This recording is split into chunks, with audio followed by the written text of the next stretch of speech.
Are we on? Ah. It's Wednesday on Your View. Welcome to the show. I am Mariah Afolabi Brown. As always, I have the ladies with me. Hello, Nima. How are you? I'm fine. I'm grateful to God for life. Yesterday was day 2 of my radio recordings. Oh, yes. So now I'm very, very conversant with NAPTIP, their work, and all of that. I'm telling you. So today we'll be talking about human trafficking. So I have to do a little talk. So they are picking the issues one after the other? No. I engage guests from NAPTIP. Most of my guests are in Abuja, and then I interview them. That's good. But in between, I have to talk about something that raises awareness about eliminating gender-based violence. Fantastic. Well done. Well done, Nima. This is trafficking. How are you doing? Fine. Good, good. Tokwe, how are you? Happy New Month. Yes. Today is the 1st of December. I woke up with a very,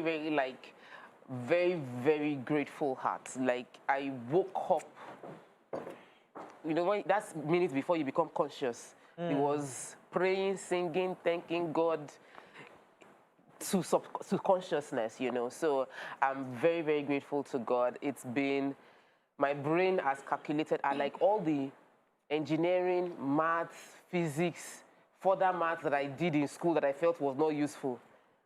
Now it is useful because I've been calculating all through, and I woke up this morning very grateful to God that we are alive. Good, you good, know. good. How are you doing, Bisi? I'm doing great. Anything exciting happening? So I just rounded up my 12-month mentorship with the Catalyst. Yeah. It was a full 12 months of learning, unlearning, practicing, coaching, you know, learning a lot of things that yes, possible. You can see the results already, you know. So they just sent me my certificate. I saw it in my email. I was like, whoa, so it has come to an end. Yes. Wow. There's another certified. one starting, but I think I need to rest. I have a lot on my plate. I'm also preparing for my own mentorship program that will be starting in January. So I'll take a chill pill now. Let me even practice the one I've learned and deploy it on other people to practice. Fantastic. Good, good, good. Well done. I'm graduating this Saturday. I know. Can't wait, man. Just get it over and done with, you know? I'm so happy I was for worried you. that I was thinking that my documentation was not complete. Just realized that what I was looking for in Sokoto is in Sokoto is in Spanish. So I'm so grateful. Oh, so our EDC. So my, not EDC, my master's in media and marketing communication. Congratulations. All done. Yeah. I'm happy for you. Graduating on Like, Saturday, yeah. I still have a long way to go. Yeah. That one is next year. Yeah, that one is next We'll be year. all right. We'll leave. Okay, so much happening. Cheer up. And we come back, we go through the front pages of the papers. Stay with us, we'll be right back.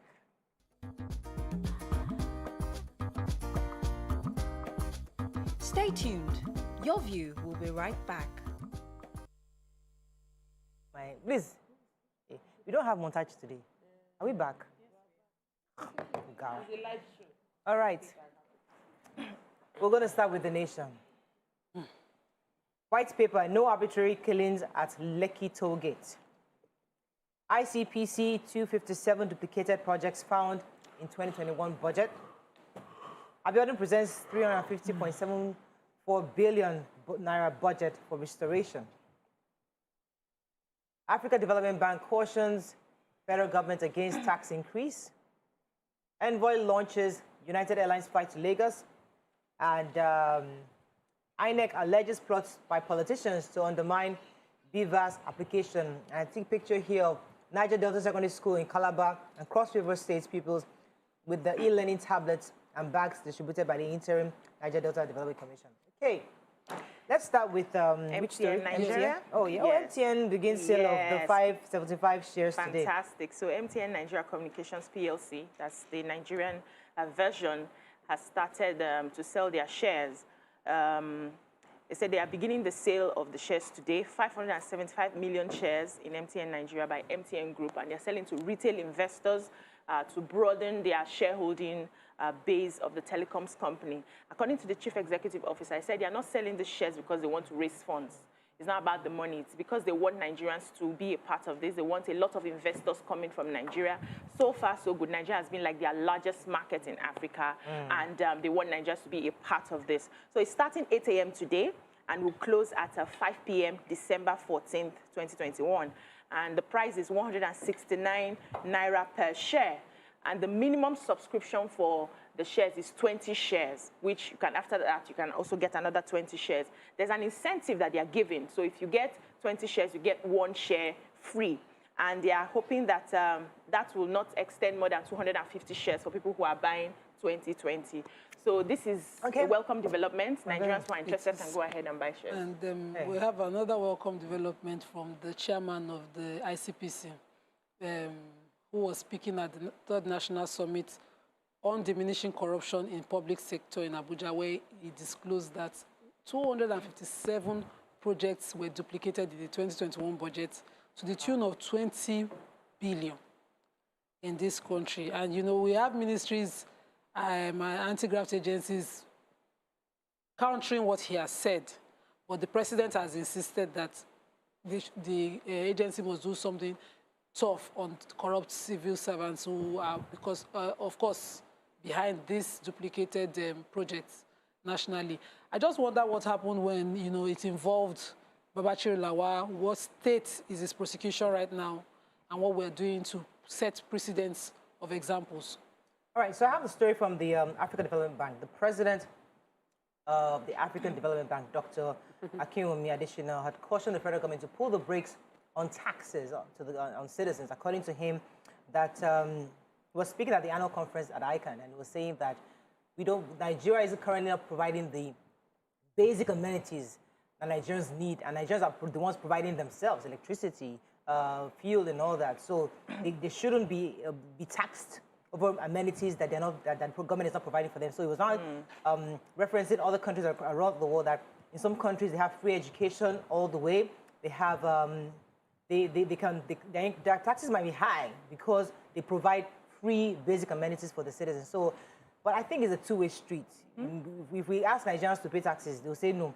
But government the ones that are paying, let's not make it seem like Nigerians are not paying tax. There is a small percentage. How many of us are blue-collar jobs? How many people, there's a real informal sector that the taxes that they're paying are not going to the coffers of the government. Whose responsibility is it to capture those informals? Is it so the informal is of course not, but the informal sector must be captured. And how do you capture it? Corruption. They are paying, but it's getting into the corrupt hands. It's not getting into the government's coffers. So it's a whole different kind of world. Let me take another corruption-ish story.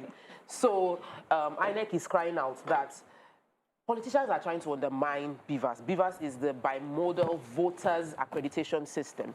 And that they are trying to hack the system over and over again, that every effort, that the reason our election is expensive is because we keep trying to find a way to subvert the corrupt politicians trying to cripple the system, and that it is just not fair. They hacked the system in 2015, they hacked in 2019, and that he knows that they will also try and hack again in 2023, that they complicate the process, use elites to fight processes that will make our election transparent, and that we're not even getting to prosecute as many as possible. It seems like a bit of lamentation, but the good news is one person has been convicted of these issues, and they say more will get arraigned, but we need to all understand that the electoral process is for our own good, and we mustn't be found undermining the process. I've been saying this thing, you know, this death by firing squad, we need to bring it back to us. We need to just... This is the 21st century. We need to remove some people. There's some bad eggs amongst us that really needs to be eliminated, totally. Moving on to the punch, because Nigeria will not move forward. Compulsory vaccination. Workers demand March deadline. Strong centers. FG insists on December 1. NDLA destroys 15 billion naira worth of drugs and arrests 10,355 traffickers. Akeredolu orders Ondo nightclubs closure. Alleges Zamfara boys peddling drugs and hawking sex. 40 festival-bound passengers drawn as overloaded canoe boats capsizes. Lagos rejects panel's casualty figure, says 1 killed in Lekki. 300,000 children newly infected with HIV in 2020, says UNICEF. Petrol may sell above 314 naira per litre. Marketers plan imports amid forex prices. Illegal recruitment, Buhari vows sanctions, ICPC indicts Ngige Ministry and others. Okay, let's start with the major headline. Who has Yes, the major headline. So the Presidential Steering Committee, we remember in October had said that federal workers without proof of the COVID-19 vaccination would not be allowed into their offices starting from December 1st. So what has happened now is that there's a lot of crowd, a lot of civil servants are rushing to different vaccination centers to take this vaccination because, you know, today is December 1st.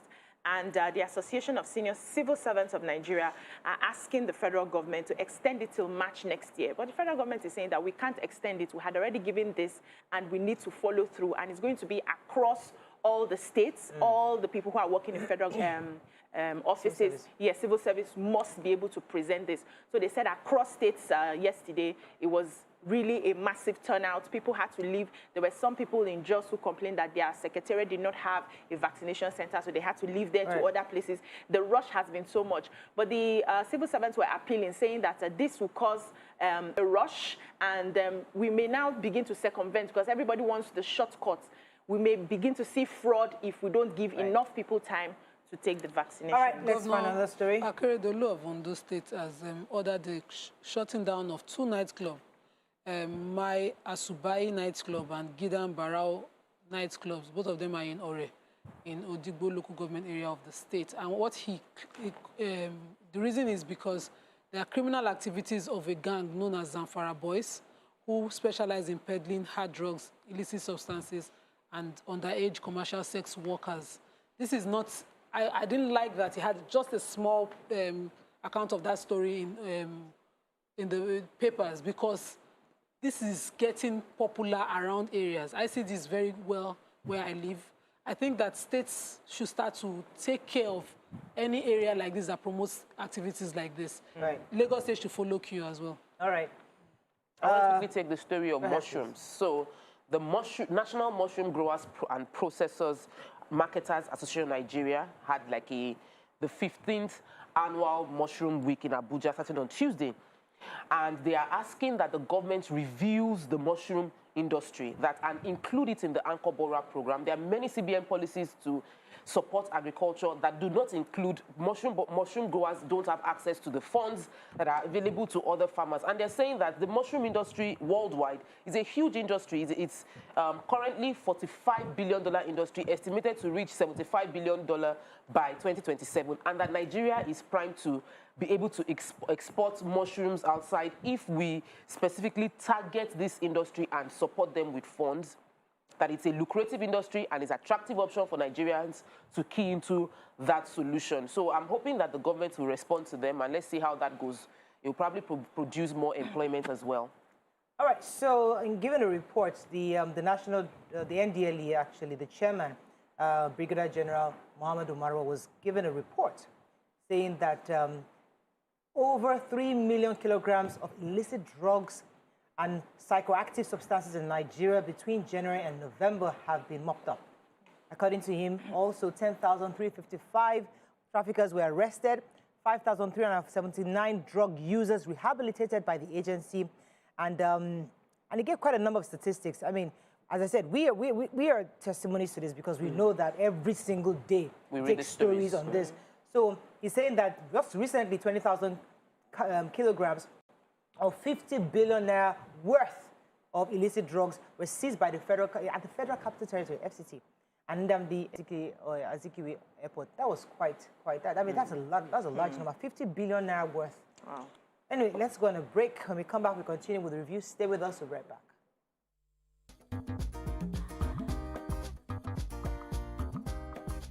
Stay tuned. Your view will be right back. Looking fresh for your dates? Get even fresher with Close Up. New Close Up Triple Fresh Formula. It cleans deeply. Fights 99.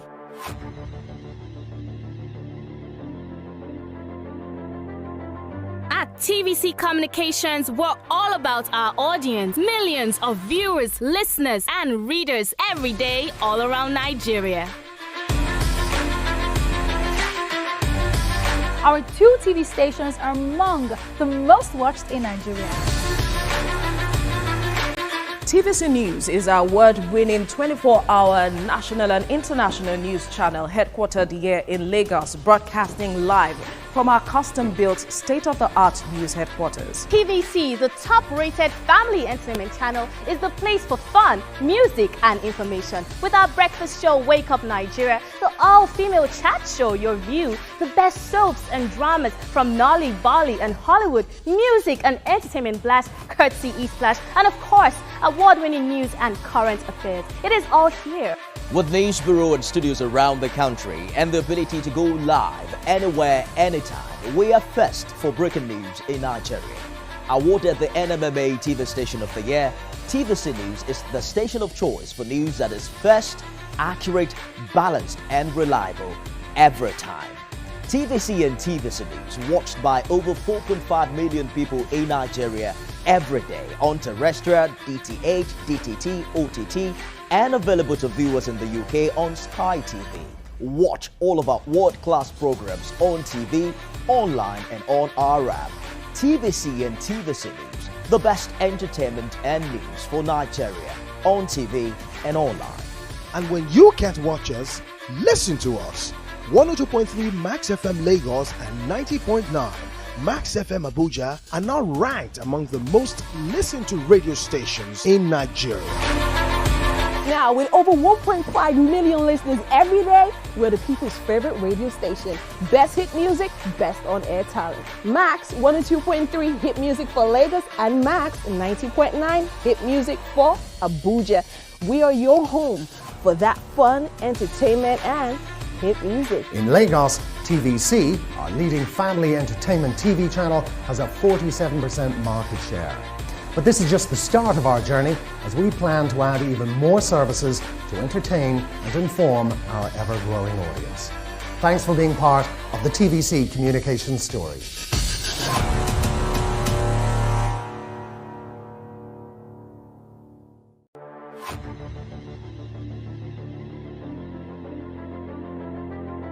At TVC Communications, we're all about our audience. Millions of viewers, listeners, and readers every day all around Nigeria.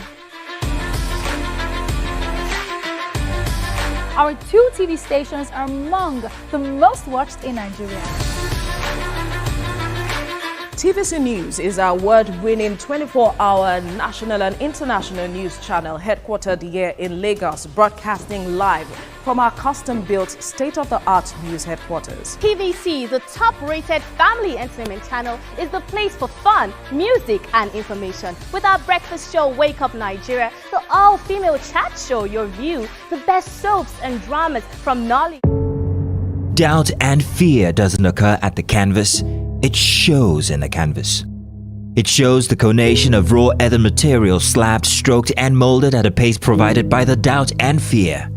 Every move weigh in the struggle of one to the other, merging the past to the present, brushstrokes of colors seen but not known. For when the wailing stops, the pieces settle down in abject beauty, erected for a century of a century. Speaking, advocating, protesting, as the arts are meant to be.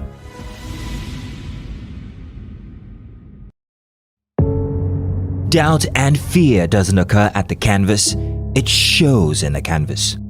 It shows the conation of raw earthen material slabbed, stroked, and molded at a pace provided by the doubt and fear. Every move weigh in the struggle of one to the other, merging the past to the present, brushstrokes of colors seen but not known. For when the wailing stops, the pieces settle down in abject beauty, erected for a century.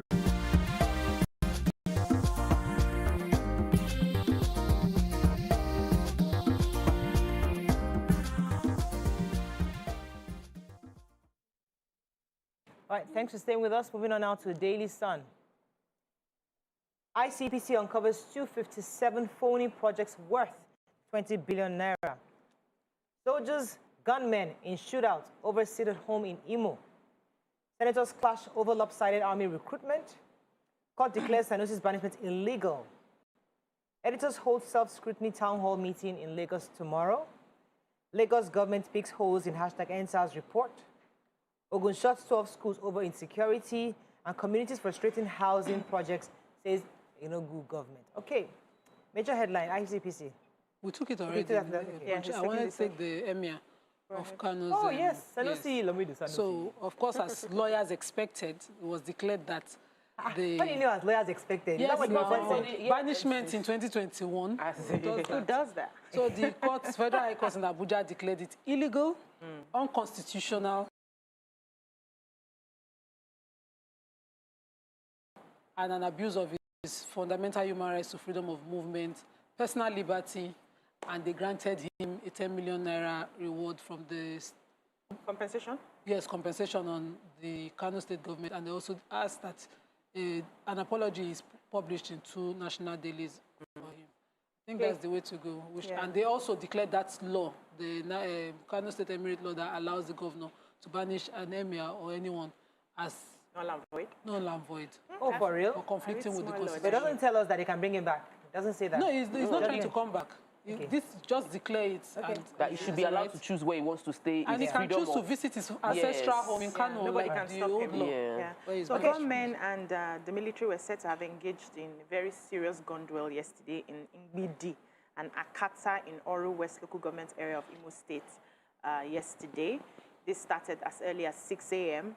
and said it started when hoodlums were trying to allegedly enforce the sit at home. They were blocking roads, driving people inside, ordering shops to close down when the military came in, and it was a serious gun duel. So as at the time of this report, we've not been told whether there was any incident of anybody losing their lives. But IPOP has said so far that they had stopped the sit-at-home, saying that it's not going to be paying the Southeast, especially now that the Yuletide season, they are business entrepreneurs and they need to make money at this season.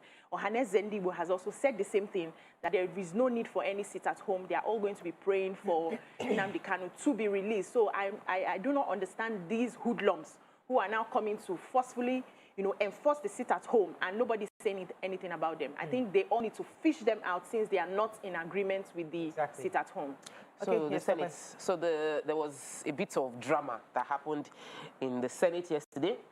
The committee was the committee that oversees the army was interviewing the commander on trainings and doctrine command of the Nigerian Army, Major General S. Olabanji. While the interview was going on, it was supposed to be about trainings and all upgrades within the army. A senator raised the question, asking that the recruitment that took place in the army recently was lopsided, and the chairman of the committee, Abba Moro, ruled against that. I think what they call it. A call of out of order, yes. He said it was out of order. And the question was that this is not a meeting for that. Our conversation here is about training, not about recruitment.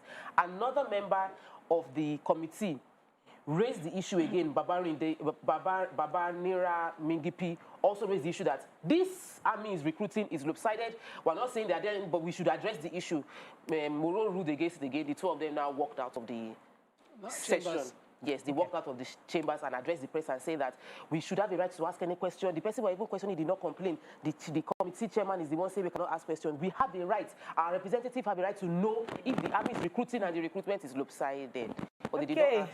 Let me move on to another story from the Nigerian Guild of Editors. They're having a town hall meeting, which I thought was interesting because the theme is agenda setting for sustainable democratic culture, and I think that's pretty profound at this time because the media have a role to play in our evolving democracy, and they hope that the town hall meeting would provide a platform for media stakeholders to undertake self-introspection and also begin a conversation on the framework for media regulation.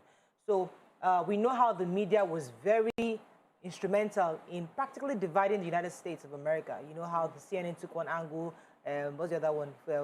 Fox News took another angle, CNBC took an angle. So these are, the media practically drove, and even the Twitter, the social media, it kind of was instrumental into the division we see in the United States today. So we don't have a fallout of that. We need to ensure that the media is properly regulated such that the people, the fourth realm is still neutral, at the same time hearing the voice of the people and then convey the message of the government. Let me quickly take the story of schools shut down. So I know that it was last week that we took the story of an attack that took place in Ogun State where 2 schools fighting led to the injury of the DPO and many others. Well, 12 schools have now been shut down. Pre the vacation date of 10th of December, 12 schools have been shut down by the Commissioner for Education, Science and Technology, Abayomi Aribolu, and he said the reason they shut down these 12 secondary schools is to avoid having such clash because these schools, there are a lot of issues going on within the school. Students are fighting each other. So reduce interactions from the schools to one another and ensure that there's peaceful resolution of the issues on ground before. I actually pray that the commissioner digs deep into what is causing these issues between these schools, because we can't avoid them resuming next year. They will resume, and we don't want them fighting each other again. Okay. The Nigerian Tribune, Lagos government's white paper picks holes in NSAS panel report.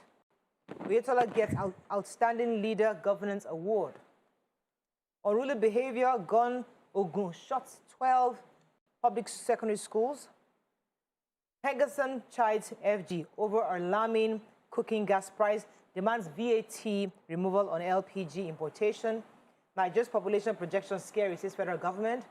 Court declares Sanusi's banishment illegal. Orders the Kano government to pay him 10 million naira.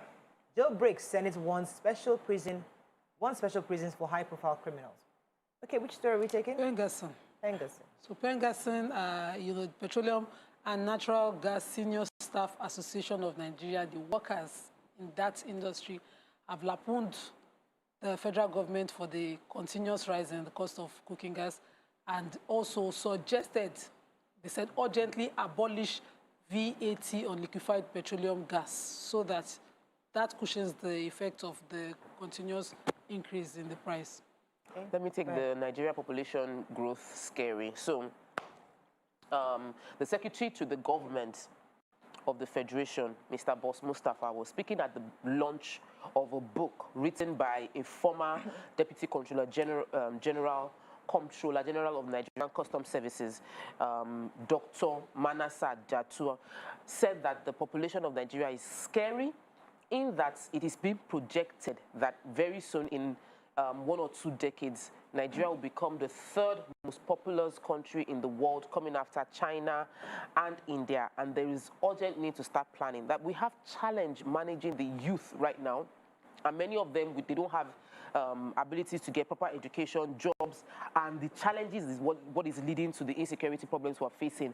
Now, with the population growth that is being speculated to happen in Nigeria, the situation will become worse if we don't plan ahead adequately for them. Well, the good thing is the person saying this is in government, so we're hoping that he can talk to the right people in power to ensure that we avoid a more worrisome situation, because we're worried right now with the number of youth we have unemployed, and if we continue to grow, it will get worse.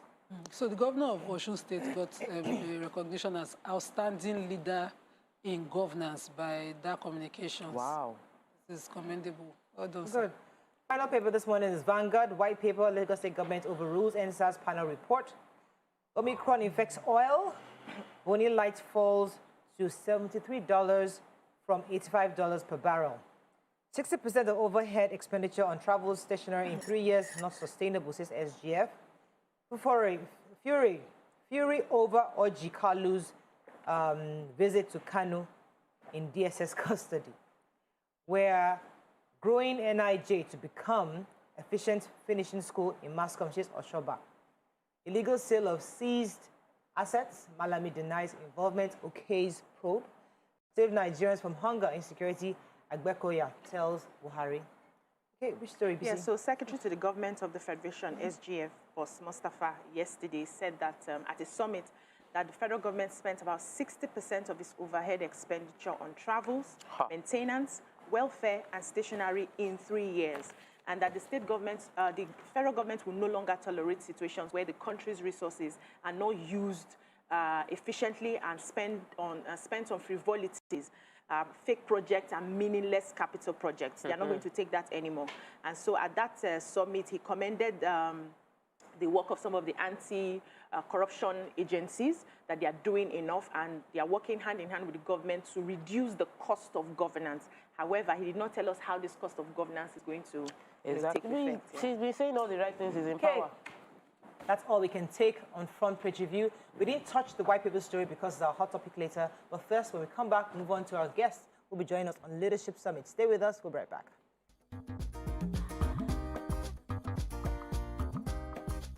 Stay tuned.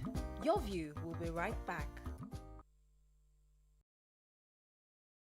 There will be unlimited joy in over 5,000 homes every day this season in the Glow Joy Unlimited Extravaganza. 5 cars every month, 100 generators, TVs, and fridges every week. 5,000 free airtime and data winners every day. Simply recharge up to 500 naira during the week to qualify. Dial *611# now to enter the Glow Joy Unlimited Extravaganza.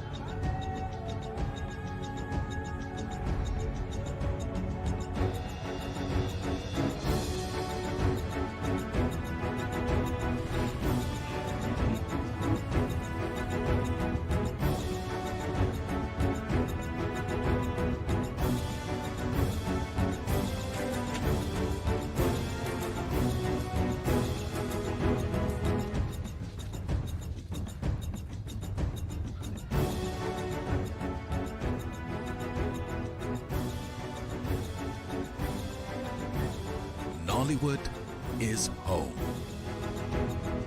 on Netflix. Milo Ready to Drink with Active Go is made with the natural goodness of milk, malt and cocoa with essential vitamins and minerals to make sure your jump is always ready to keep winning every day. Milo, the energy food drink of future champions. As a business owner, there is no...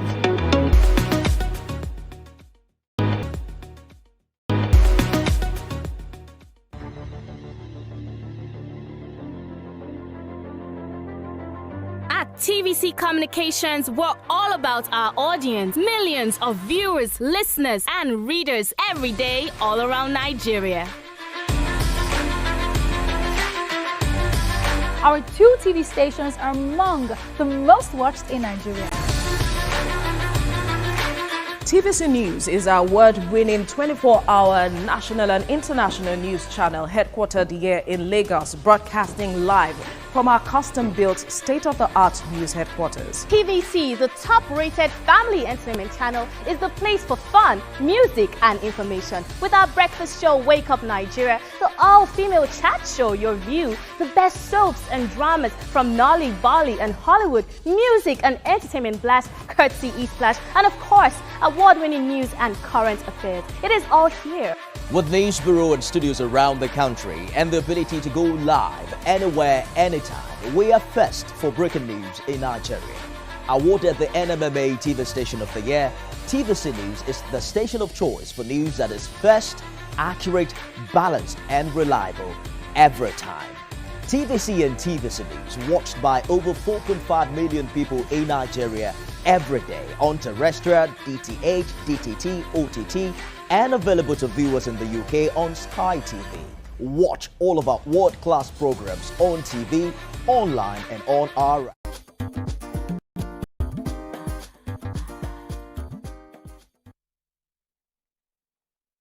Thanks for staying with us. So still on the report of the NSAS shooting of October 20th, 2022, Lagos State Governor Babajide Sanwo-Olu says the government will release its white paper, which it has done yesterday. Now, a lot of Nigerians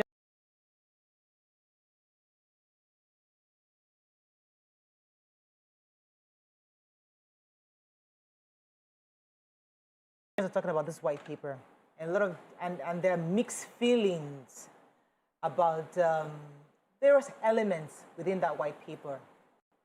One of which, the one that most stood out, was the governor's invite to selected people, amongst others, to come and join him on a peace walk. Many have said that his speech, unfortunately, was lengthy and drowned the core message, and therefore the work kind of stuck out for most Nigerians. But what are your thoughts on the next this white paper? First of all, what are your thoughts on these people who are invited and the fact that most of them have declined and the governor will walk alone? And what are your thoughts on the healing the governor is asking for the land? Please call us on the numbers on your screen, 081-270-53687, 091-390-7694. If you would like to also join us on Facebook and on YouTube, we're happy to read your messages. Joining us right now is our social commentator. Thank you very much for Mr. Akwadokun. Thank you for joining us.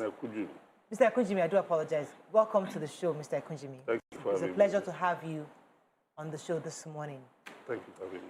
So, yesterday, I went to bed just thinking, like, okay, how do we approach this conversation? Because I had said it before on this show that the intention of the governor was clear in the sense that he wanted peace. He wanted calmness because we saw the tension that happened last year. And obviously, he asked for help. Now, unfortunately, the report came out and says there was a massacre.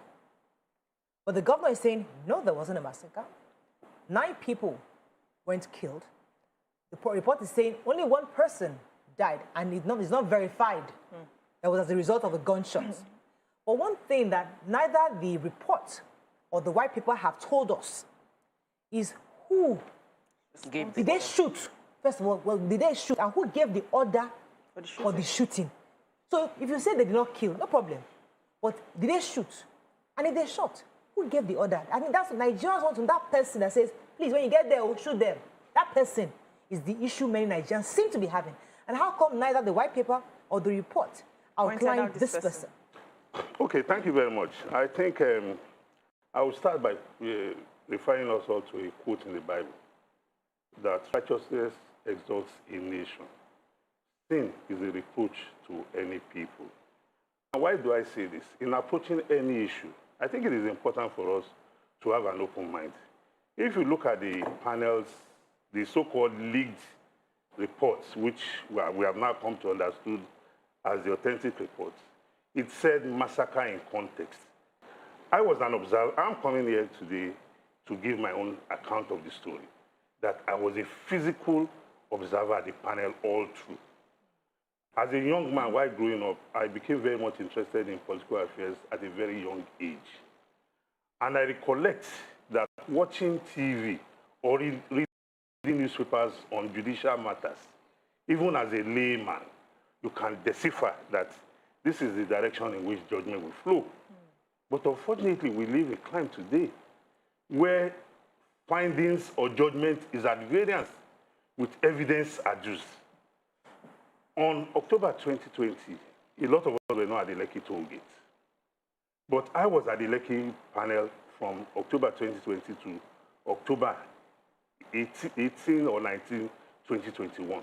And I can tell you for free, not one shred of evidence was produced to corroborate that the military shot at protesters.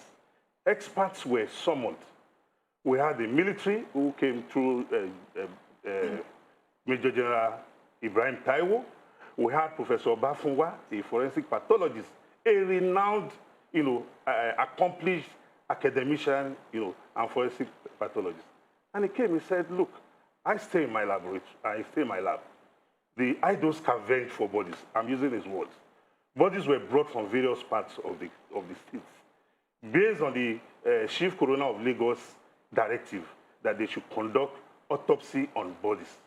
That we conducted autopsy, that from the records, which nobody came out and said the prof was lying, that only 3 corpses were recovered from the Lekki area, and that from the records, 1 had gunshot wound and was recovered about 7:43 p.m.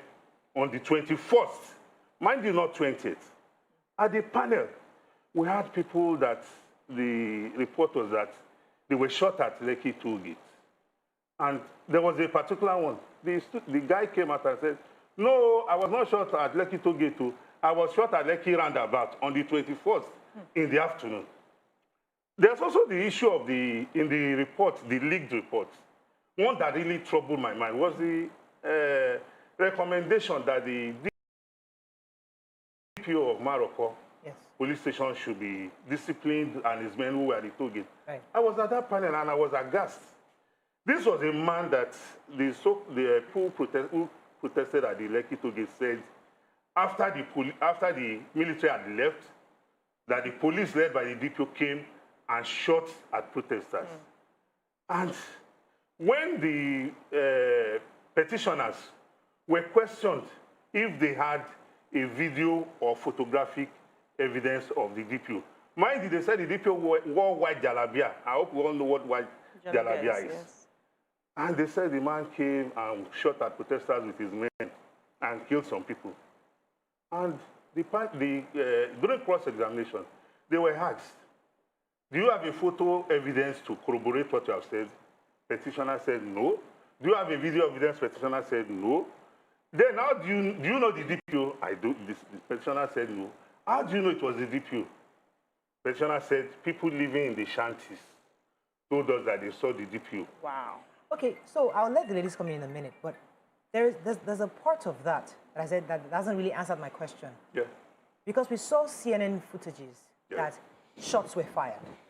In the air. So we saw shots fired. In the air. Now, please correct that. Okay, so if shots were fired in the air, yeah, is it appropriate to shoot at all at peaceful protesters?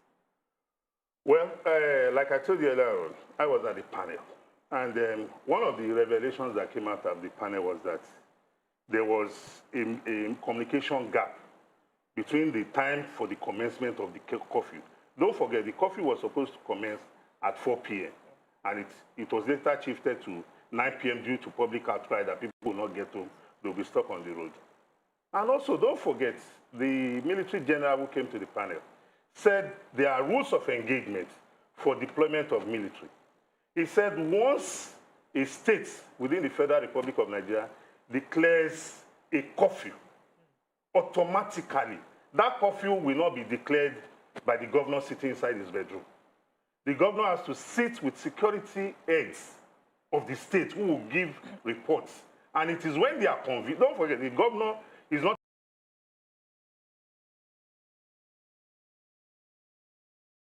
a security expert, but he sits over a security council meeting or a committee of the state on a weekly basis. And when the security council gives the go-ahead, the governor goes on air to announce. And once a curfew has been declared, I'm not a military man. The general made it very clear that it is imperative on the military to deploy its personnel to enforce that curfew. That it wasn't only the military, it is even the police. When we are talking of the military, it's not the army alone. The military is comprised of the Navy, Air Force, other security agencies as well. And in the deployment, they were deployed all over the state, of which we saw video footages. They were not deployed specifically. When they got to Lekki toll gate, or before Lekki toll gate, what must have transpired is it was what we had expected the panel to have come out and explained, that warranted the military men shooting into the air. Because I watched several videos, and I also recollect that the BBC correspondent who asserted that she was on ground affirmed that she saw the military shooting into the air. Any other person that said the military shot at protesters, those evidences were not corroborated. Even the forensic expert said, if the military shot at protesters, even the environment of the toll gate will be riddled with bullets. And in conducting their investigation, they said they couldn't find any bullet penetrating holes. All right, let me let the ladies come in. Come and talk. From you were there, you were at the panel. Yeah, absolutely. And from what you were explaining, it seemed like the information you got from listening to the witnesses and the people that were coming to defend, produce evidence, is contrary to what came out in the documents that the panel released. Absolutely. Absolutely. It was at variance. You see, the judiciary deals with facts and evidences. I'll give you an example again. If we are done the needful. The university, I hope we can all recollect the ALU4. Yeah. Yes. Where somebody was owing a student and 3 of his contemporaries went with him to retrieve his debt. And when the debtor could not give him his money, he seized the debtor's laptop. And lo and behold, the man shouted, "Thief, thief." And people without asking questions descended on me. I'll give you an example. There's this Nathaniel Solomon. Solomon came to the panel and said, Solomon said he's a car washer, that his junior brother is an Okada rider, that due to the lockdown, during the protests, that his brother was going to the panel every day. That about 9 p.m. on the 20th, that he was called, that his brother had been killed, that 2 of those that went with him came back to meet him there and told him that his brother had been killed at the toll gate. And under cross-examination, he produced a photograph of the corpse of his brother lying in a pool of blood. The counsel on the other side asked him, when you depose an affidavit about the death of your brother, that was the case still fresh? He said, yes, very fresh. He said, but in your affidavit, you didn't disclose that you have a picture of your brother's corpse. The guy couldn't answer. The next thing he asked him, he said, this picture where your brother is lying down, is it the spot where you met his corpse? He said, yes. He said, the counsel now asked him that, where is this location? He said, the Lekki toll booth. And the counsel now said, do you know how the Lekki toll booth environment is? That the whole place is concrete, is a concrete floor. He said, but this body is lying in a pool of grass. He's lying inside within grasses. The next thing the guy said, no. We found his body behind in the shanties behind the Oriental Hotel. The next time they asked him that, they tried to establish that he changed the story. But the truth of the matter is that at the end of the day, he was asked that, do you have medical reports? He said no. Do you have autopsy on the cause of death? So for this victim, whom the panel in that report said should be compensated, is the only one who is aware that his brother is dead by voice of mouth. Nothing to tender before the panel that this is the medical report confirming that my brother died of gunshot. All right. Whether that picture is even that of the brother is another thing entirely which you are. Let me go on a break. Come back. Stay with us, Brad.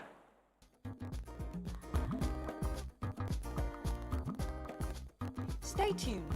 Your view will be right back. To wash plates, they give you stress. Come here, the latest. The field drops can wash this smart, just like one.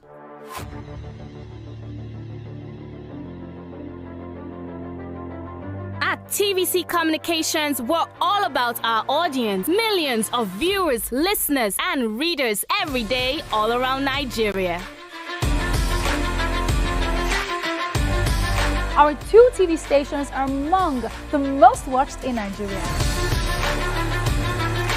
TVC News is our award-winning 24-hour national and international news channel headquartered here in Lagos, broadcasting live from our custom-built state-of-the-art news headquarters. TVC, the top-rated family entertainment channel, is the place for fun, music, and information. With our breakfast show, Wake Up Nigeria, the all-female chat show, Your View, the best soaps and dramas from Nolly, Bolly, and Hollywood, music and entertainment blast, courtesy E-Splash, and of course, award-winning news and current affairs. It is all here. With news bureau and studios around the country and the ability to go live anywhere, anytime, we are first for breaking news in Nigeria. Awarded the NMMA TV Station of the Year, TVC News is the station of choice for news that is first, accurate, balanced, and reliable every time. TVC and TVC News watched by over 4.5 million people in Nigeria every day on terrestrial, DTH, DTT, OTT, and available to viewers in the UK on Sky TV. Watch all of our world-class programs on TV, online, and on our app. TVC and TVC News, the best entertainment and news for Nigeria on TV and online. And when you can't watch us, listen to us. 102.3 Max FM Lagos and 90.9 Max FM Abuja are now ranked among the most listened to radio stations in Nigeria. Now, with over 1.5 million listeners every day, we're the people's favorite radio station. Best hit music, best on-air talent. Max 102.3 hit music for Lagos and Max 90.9 hit music for Abuja. We are your home for that fun, entertainment, and hit music. In Lagos, TVC, our leading family entertainment TV channel, has a 47% market share. But this is just the start of our journey, as we plan to add even more services to entertain and inform our ever-growing audience. Thanks for being part of the TVC Communications story.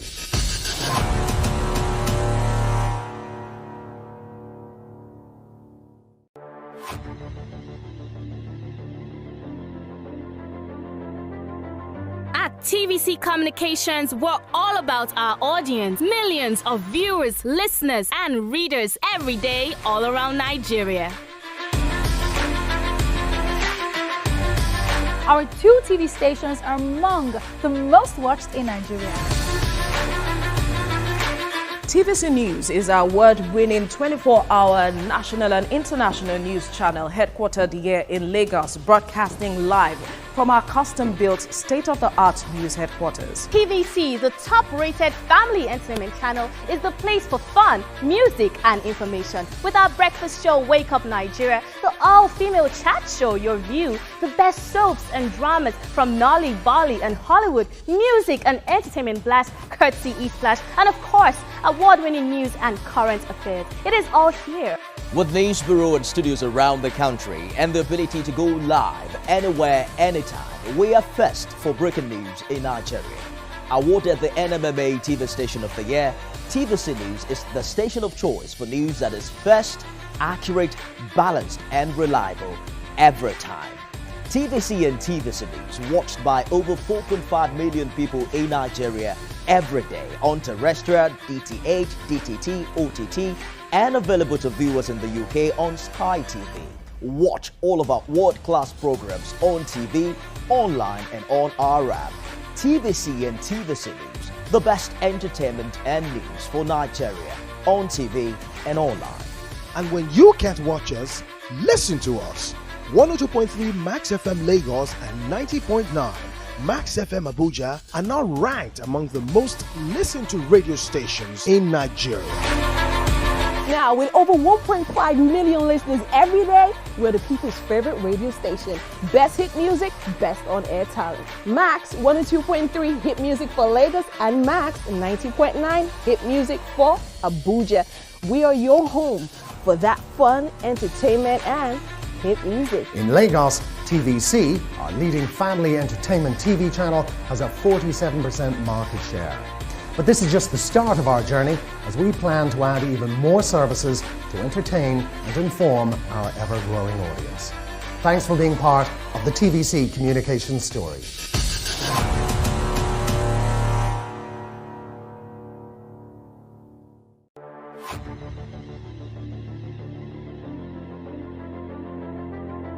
At TVC Communications, we're all about our audience. Millions of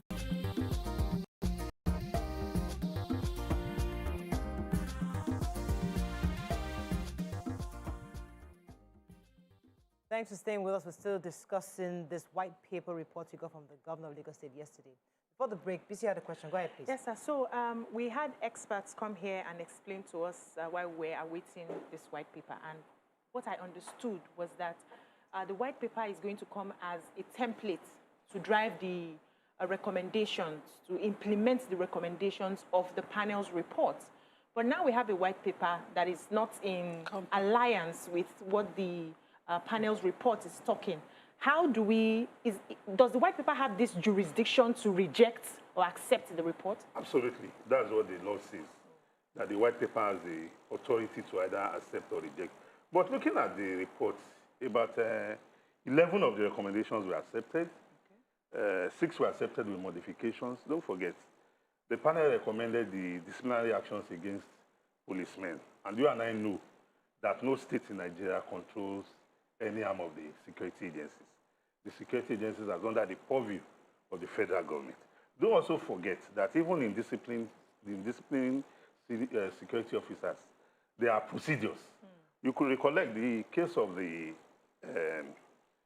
the DCP, who was alleged to have been indicted in the US, at that rank, the only authority that can discipline such an officer is the Police Service Commission. Even the IG cannot. He doesn't have the powers under the law. And that was why you saw that the IG wrote to the PSC, and the officer was placed on suspension by the PSC. That means the police even is following the rule of law. Right. So in this case, the white paper, what the white paper has come to do is to look at the facts as adduced in the report, and where the evidences is inconsistent with the findings. The white paper has the responsibility to say no. A forensic pathologist came to the panel and said, we recovered 3 bodies in this area. Only one had the gunshot. And even the gunshot is not consistent with a military weapon. And the panel in its report, they cannot categorically, with facts and evidences adduced, say this was the bullet that killed the victim. And somebody somewhere just wakes up from 3 that you have accepted as reliable, valid, and say, oh, 9 died. And even for the 9 or 11 that is claimed to have died, about 2 names were repeated. Okay, let me let Dima come in here. So it seems from what you're saying that the panel didn't do a thorough job. Now, this panel, did they confirm that people were wounded? Because pictures at the time, live videos that was, shown at the time of the shooting, people went live. People were being injured, people were seen scampering and running. So even if the panel did not confirm dead people, did they confirm injured people? And how? And can they identify those people? That's the first question. The second question is that during this panel, did nobody at all, I want you to confirm or affirm or disagree, show up to say, this is my family member who was involved, who was at that protest, who is missing, whose bodies we've not found, and compelled that the bodies be presented?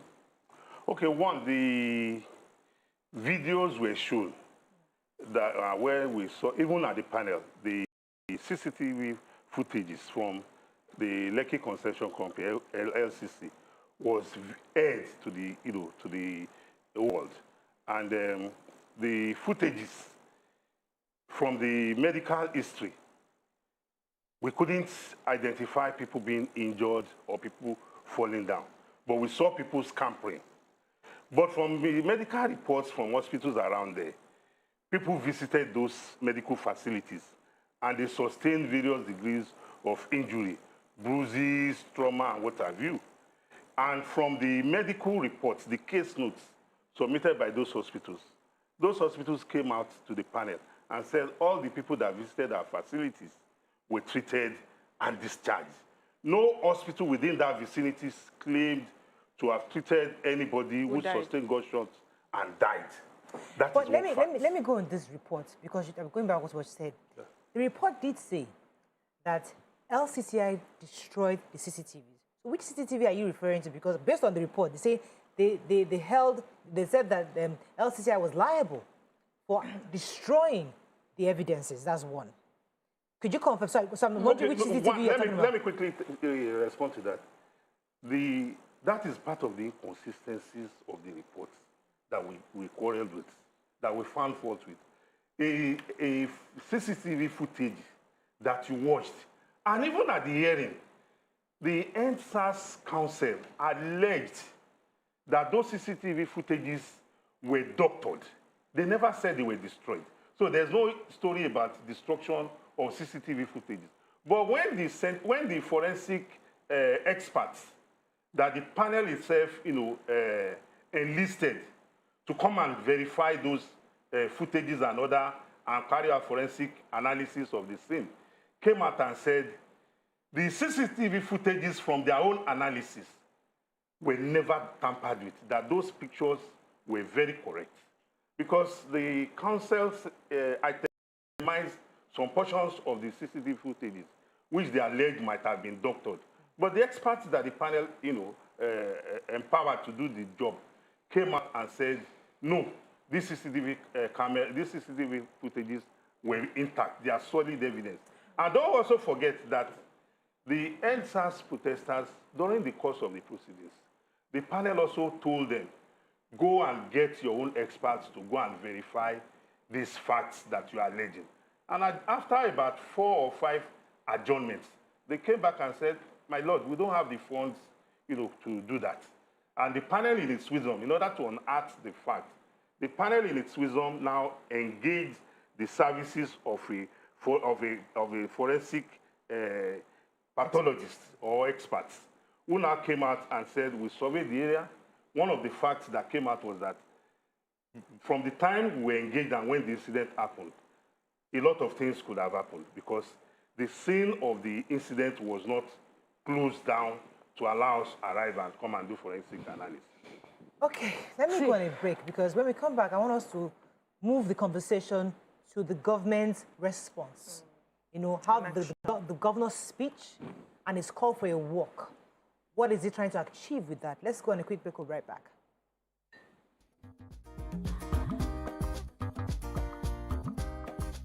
Stay tuned. Your view will be right back.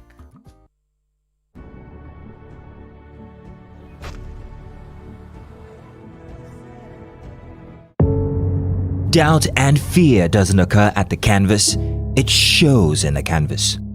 It shows the conation of raw earthen material slabbed, stroked and molded at a pace provided by the doubt and fear. Every move way in the struggle of one to the other, merging the past to the present, brushstrokes of colors seen but not known. For when the wailing stops, the pieces settle down in abject beauty erected for a century of a century. Speaking, advocating, protesting as the arts are meant to be.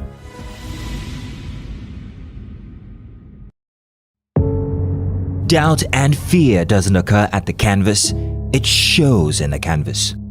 It shows the conation of raw earthen material slabbed, stroked and molded at a pace provided by the doubt and fear. Every move way in the struggle of one to the other, merging the past to the present, brushstrokes of colors seen but not known.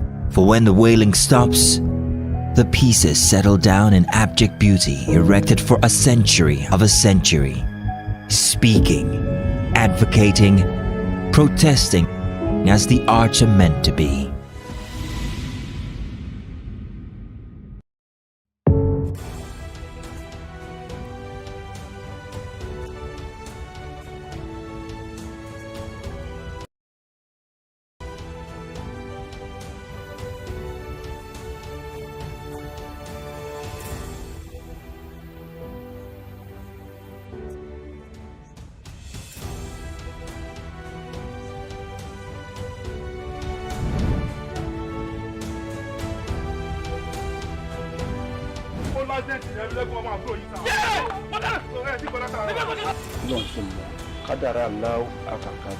Àwọn kan wà tí wọ́n bá kú tọ́jọ́ kú wọn ò tí ì pé wọ́n á papòdà síbòmíì. Is that how you're gonna say it? Ọkọ tí wàá sọ nìyẹn. Bó ṣe wá kọ̀wé ránṣẹ́ yìí pé òun fẹ́ rí mi kájọ fojúkojú yìí kò yé èmi o. Bó ṣe pé ẹ̀rí ẹ̀mí lẹ́kùnmọ́ àyà mi ti sọ kí. Torí kí ni? Àkọ́yẹ́ kọ́ mọ tó jẹ́rẹ̀ ẹ̀mí lẹ́kùnmọ́ lọ́mọ mú yẹn rí flashback jọ́ ìkéyọ̀ mọ́ tó mọ́ ẹgbọ́n mọ́.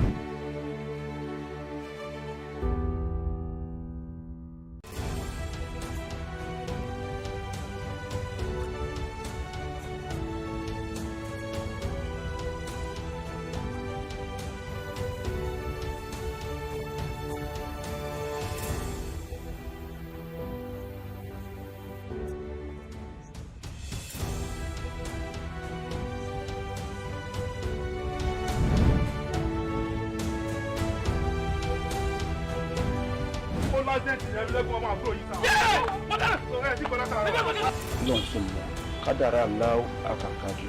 Àwọn kan wà tí wọ́n bá kú tọ́jọ́ kú wọn ò tí ì pé wọ́n á papòdà síbòmíì. Is that how you're gonna say it? Ọkọ tí wàá sọ nìyẹn. Bó ṣe wá kọ̀wé ránṣẹ́ yìí pé òun fẹ́ rí mi kájọ fojúkojú yìí kò yé èmi o. Bó ṣe pé ẹ̀rí ẹ̀mí lẹ́kùnmọ́ àyà mi ti sọ kí. Torí kí ni? Àkọ́yẹ́ kọ́ mọ tó jẹ́rẹ̀ ẹ̀mí lẹ́kùnmọ́ lọ́mọ mú yẹn rí flashback jọ́ ìkéyọ̀ mọ́ tó mọ́ ẹgbọ́n mọ́.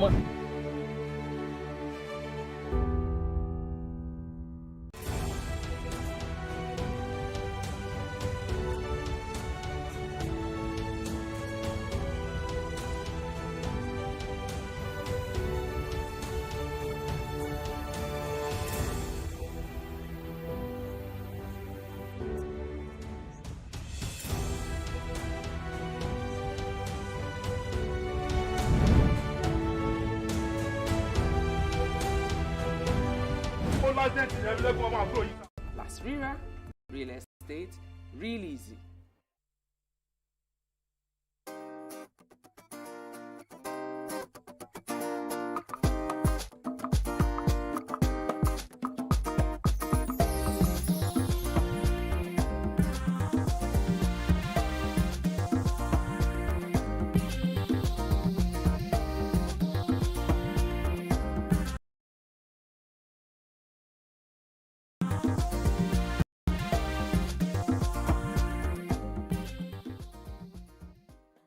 Thanks for staying with us. So we're on the final lap of this conversation, and I want to go to the governor, because you can see he's trying so hard to reconcile, to heal, to lead this healing. But obviously, he's still hitting a brick wall. How could he have conveyed this message properly? How could the white paper have truly bring healing? Because I hear you, but the people are saying, Oga, walk by yourself, because until we get justice, there's no justice without it. There's no healing without justice. There's no healing without justice. So what could the governor have done at this point? What could he do to bring real healing to this place? Well, I think, like I stated earlier on, it is for us all to be focused and determined that we'll stand by the truth. As a good governance advocate, I believe in the rule of law, and I always see the truth wherever I am, even if I'm the only man standing. That's what late Chief Gani Fahimi taught us. We have been called names. We have been abused. Our families have been called for the simple crime of asking questions. How the governor is going to heal the wounds of those who want to hold on to a position that cannot be buttressed with facts and evidence, I don't know. Maybe we need psychologists or spiritualists to come and do that. But for me, I have been focused with on the truth of the matter from day one. I've been asking questions. What differentiates us as human beings from animals is the intellect. That when anything occurs, that's why where we are today. I drove my car to this place. It was because people were, you know, in those days they tell us our fathers were moved by donkeys or on foot. It's by inventions, by asking questions. Societies can only make progress when people ask questions. And in this case, if the white paper has come out and has said, if you have identified that you have listed names of people that you claimed were killed, there are no photographs, there are no evidences to corroborate. Don't forget, names like two names on that list were repeated. Somebody that didn't even make a case before the panel was awarded compensation. How do you reconcile that? There was a name like Tola, Ejide, Wisdom, who bears only one name. I remember, for example, a beverage company did a raffle draw, and somebody bearing Nelson Ekujumi was announced as the winner of 100,000 naira. A lot of people were congratulating me. I said I'm not the one who. My own Nelson Ekujumi that Nelson Ekujumi is also a member of, because the name Nelson Ekujumi, I don't have a copyright to it. Anybody can be Nelson Ekujumi within my extended family. Right. And at the end of the day, it was the publication of that person's Nelson Ekujumi with the phone number that made people to allow me rest, because they were like, we must collect our own share from this money. You not take it. Okay, we have to wrap up. Let's have some final questions. Honestly, personally, I've been very, very confused by it. It's an emotional situation for us on this show. But when you say that the only way to get justice is, the only way to resolve is if we get justice, if there is a sense of justice to it, what do you think, based on your own experience? You've disagreed blatantly with the recommendations of the judiciary panel. You have said that you were there. What would you say would be the appropriate recommendation that can bring closure to what happened on the 20th of October? The appropriate recommendation that can bring closure is the truth that the white paper has identified, that the forensic or the expert's opinion is in contradiction with the so-called findings. How can you say somebody is missing and presumed dead? The panel was not set up to go and presume. The panel was set up to go and find out facts. How can somebody say my person has died? You cannot produce the corpse. There's no evidence of the corpse. You cannot produce police reports. There's no medical report. There's no autopsy. How do we even know if the so-called people that died, that they didn't die from maybe heart attack? All right, we have to wrap up on this. Thank you very much for sharing your thoughts on this. As the governor has said, I mean, obviously, Nigerians, many of the people he called for the walk, for the peace walk, have rejected it. And, It's within their rights. Oh, yes. So, Within their rights. but from what he has said, he truly wants us to move ahead from this. And we only hope that somehow we find closure to what has happened and indeed move forward from this. Let's go on a break. When we come back, we'll move on to other topics. Stay with us. We'll be right back.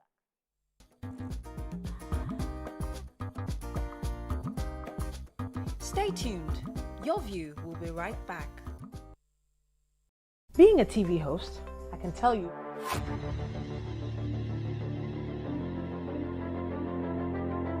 At TVC Communications, we're all about our audience. Millions of viewers, listeners, and readers every day all around Nigeria. Our 2 TV stations are among the most watched in Nigeria. TVC News is our award-winning 24-hour national and international news channel headquartered here in Lagos, broadcasting live from our custom-built state-of-the-art news headquarters. TVC, the top-rated family entertainment channel, is the place for fun, music, and information. With our breakfast show, Wake Up Nigeria, the all-female chat show, Your View, the best soaps and dramas from Nolly, Bolly, and Hollywood, music and entertainment blast, courtesy E-Splash, and of course, award-winning news and current affairs. It is all here. With news bureau and studios around the country and the ability to go live anywhere, anytime, we are first for breaking news in Nigeria. Awarded the NMMA TV Station of the Year, TVC News is the station of choice for news that is first, accurate, balanced, and reliable every time. TVC and TVC News watched by over 4.5 million people in Nigeria every day on terrestrial, DTH, DTT, OTT, and available to viewers in the UK on Sky TV. Watch all of our world-class programs on TV, online, and on our app. TVC and TVC News, the best entertainment and news for Nigeria on TV and online. And when you can't watch us, listen to us. 102.3 Max FM Lagos and 90.9 Max FM Abuja are now ranked among the most listened to radio stations in Nigeria. Now, with over 1.5 million listeners every day, we're the people's favorite radio station. Best hit music, best on-air talent. Max 102.3 hit music for Lagos and Max 90.9 hit music for Abuja. We are your home for that fun, entertainment, and hit music. In Lagos, TVC, our leading family entertainment TV channel, has a 47% market share. But this is just the start of our journey, as we plan to add even more services to entertain and inform our ever-growing audience. Thanks for being part of the TVC Communications story.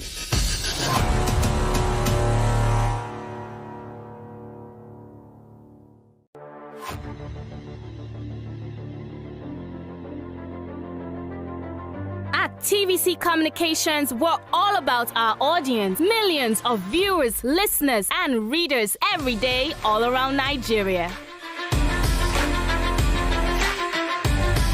Our 2 TV stations are among the most watched in Nigeria.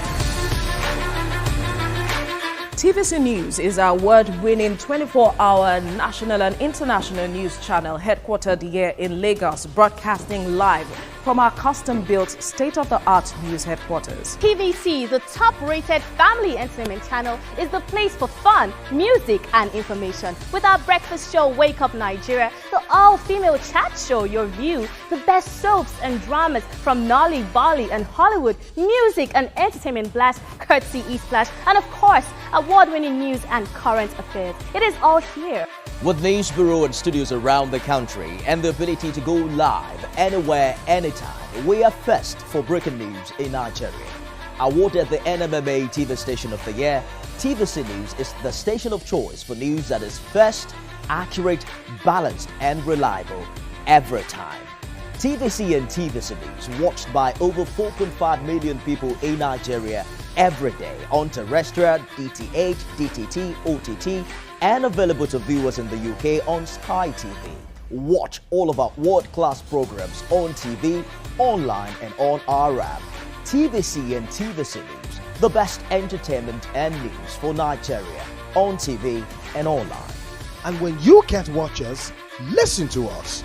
102.3 Max FM Lagos and 90.9 Max FM Abuja are now ranked among the most listened to radio stations in Nigeria.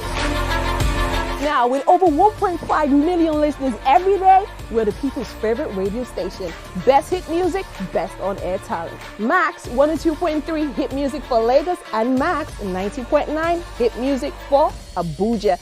We are your home for that fun, entertainment, and hit music. In Lagos, TVC, our leading family entertainment TV channel, has a 47% market share. But this is just the start of our journey, as we plan to add even more services to entertain and inform our ever-growing audience. Thanks for being part of the TVC communication story.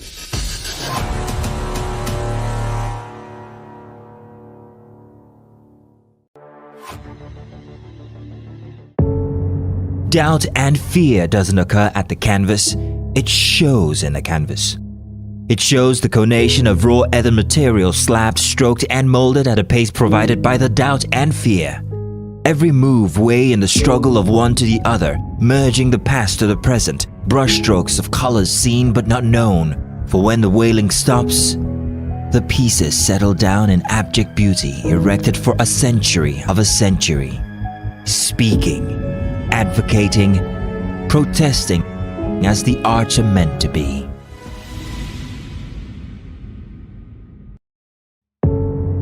Doubt and fear doesn't occur at the canvas, it shows in the canvas. It shows the conation of raw earthen material slabbed, stroked and molded at a pace provided by the doubt and fear. Every move way in the struggle of one to the other, merging the past to the present, brushstrokes of colors seen but not known. For when the wailing stops, the pieces settle down in abject beauty erected for a century of a century. Speaking, advocating, protesting as the arts are meant to be.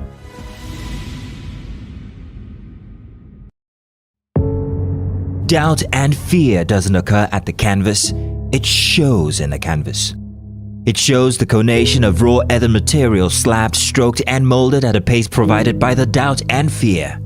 Every move way in the struggle of one to the other, merging the past to the present, brushstrokes of colors seen but not known.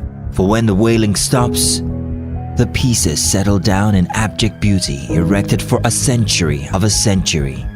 Speaking, advocating, protesting as the arts are meant to be.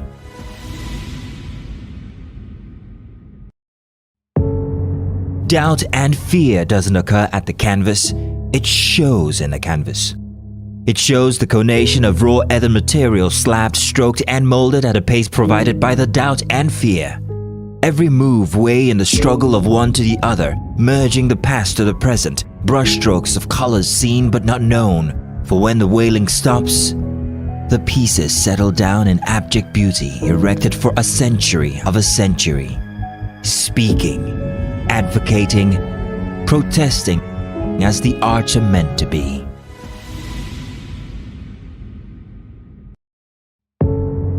Doubt and fear doesn't occur at the canvas, it shows in the canvas. It shows the conation of raw earthen material slabbed, stroked and molded at a pace provided by the doubt and fear. Every move way in the struggle of one to the other, merging the past to the present, brushstrokes of colors seen but not known. For when the wailing stops, the pieces settle down in abject beauty erected for a century of a century. Speaking, advocating, protesting as the arts are meant to be.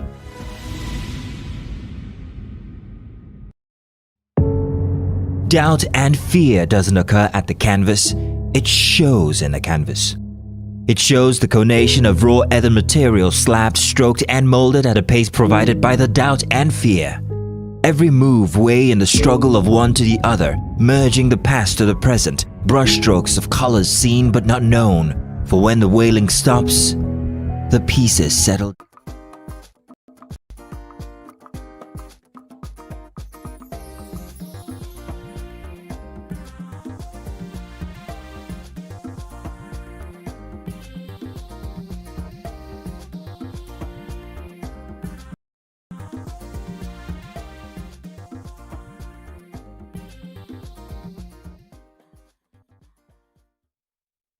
Thanks for staying with us. So joining us from our Abuja studios to discuss the alarming rate of out-of-school children in Nigeria and what could be done to avoid them and to stop them from joining the insurgency is the founder of the 1A Foundation, United Kingdom, is Ronke Adiagbo. Welcome to the show, madam. Are you there?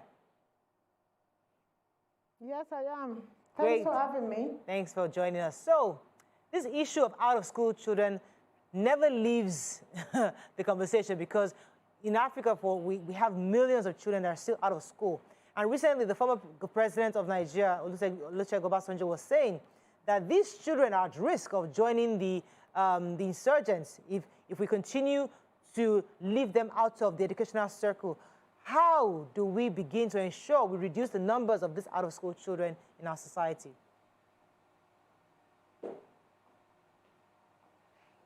Yes, thanks for having me. Basically, as you know, Nigeria has one of the highest number of out-of-school children in the world. In 2018, United Nations reported that we had 13.9 million out of school. Recently, the federal government said we had 10.5 million out-of-school children. Whichever figure we go with, it is still unacceptable and it is very high. And if these kids are not in school, it begs the question, where are they? These kids are therefore on the street and they become feeders for security, insurgency, and Boko Harams and bandits. So if we want to ensure we don't have similar security challenges in future, we need to make sure we take those kids off the street and make sure they're in the classroom. That is where they belong. They need to be learning. These are the future leaders and the future manpower of our country. We cannot afford to look away. We need to be intentional about our strategy to make sure every Nigerian child has good access to good quality education. Okay, Ma, so there are two issues I see here. The first issue is poverty, the people who are not able to put their words in school. And we see some of them hawking on the streets, begging, which I think the government is trying to do what it can to get them back to school. The main problem that we have, or the second issue for me, is those schools that are being shut because of insurgency, especially in the Northeast. Now, these people have accepted education and they're sending their children to school. And consistently, children are being kidnapped, which has made a lot of them close down the schools.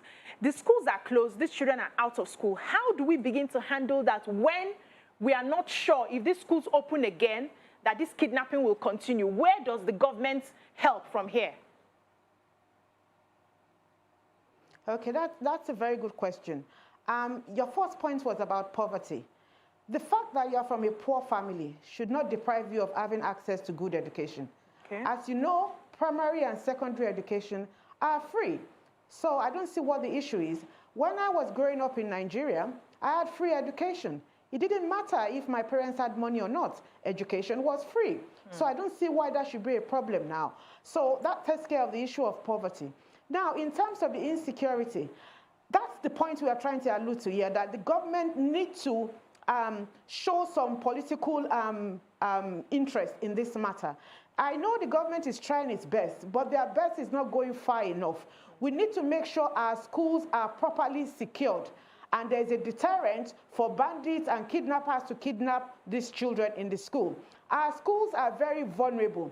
If you look at the infrastructures of our school, especially in the north, they are nothing to write home about. You know, when bandits see schools with such weak structures, they tend to want to attack. Now, sometimes in June this year, our foundation, IA Foundation, partnered with a Nigerian security firm, Allogene, and we had a security summit. And we provide lots of solutions on how we can make sure our schools are secured. We've sent those suggestions to the federal government, and we are hoping that they will start implementing them. One of the suggestions in the summit was that we should have mega schools. We should make sure we don't have any school in ungoverned area. We've got too many schools in ungoverned area. These schools become vulnerable. We should put them all in the city center and make sure they are mega schools. So there are loads of children on the school premises that even when the bandits come, the children will overpower them.